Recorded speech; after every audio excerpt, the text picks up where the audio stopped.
Now, Mr. President, on another matter, all week the Senate has continued our productivity in overcoming partisan opposition and confirming the President's well-qualified nominees for important offices. We've confirmed the newest judge on the Ninth Circuit. Yesterday, we confirmed 3 district judges by overwhelming bipartisan margins, 78 to 15, 80 to 14, and 85 to 10. Those are the margins on 3 district judges. Clearly, Mr. President, we're not exactly talking about radioactive, controversial nominees here. Not when 78 votes for confirmation is the low end. But nevertheless, as has become typical over the past 2.5 years, our Democratic colleagues insisted on cloture votes to cut off debate before we could confirm any of them. In fact, we have yet to voice vote a single judicial nominee this entire Congress. We haven't voice voted a single judicial nominee this entire Congress. It's really a shame. It's not the precedent the Senate ought to be setting for these lower tier nominations. But of course, we've confirmed them nonetheless.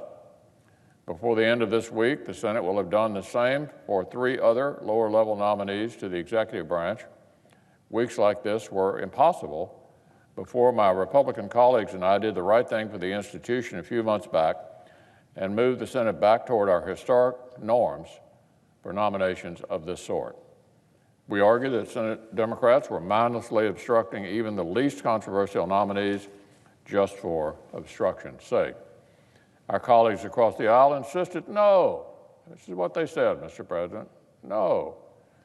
The majority would be ramming through these extreme individuals and cutting off intense debate that these extreme nominees deserved.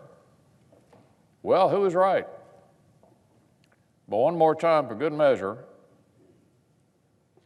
78 to 15, 80 to 14, and 85 to 10.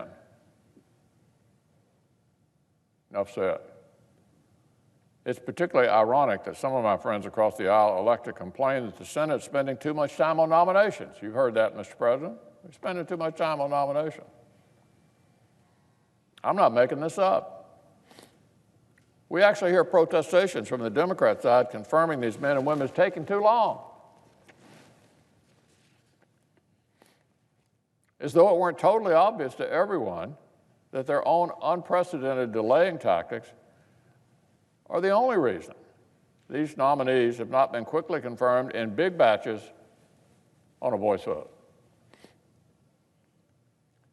It's quite the two-step. Democrats systematically drag their heels for 2.5 years and counting, and then complain we aren't moving fast enough. Well, if it weren't clear by now, the tactics are not going to work. The Senate's going to press on. We're going to do our job. Today, we'll press on despite 492 days of obstruction, 492 days of obstruction, and confirm Peter Wright, the President's nominee to serve as, listen to this, Assistant Administrator at EPA.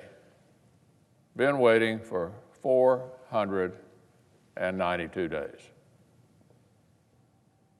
And as it happens, we'll also vote on 2 Kentuckians, Robert King and John Palash. Mr. King has been nominated to serve as Assistant Secretary for Post-Secondary Education. He comes with an impressive record of experience in higher education administration and advocacy at home in the Bluegrass State and beyond. Mr. Palash has been tapped for Assistant Secretary of Labor. His resume includes service as Director of the Kentucky Office of Employment and Training, as well as previous service with the department as Deputy Assistant Secretary for Mine, Safety, and Health. So I'll be proud to support each of these well-qualified nominees as the senior senator from Kentucky, but moreover, as someone who believes that the American president deserves to have his team in place and that citizens ought to be governed by the government they actually voted for.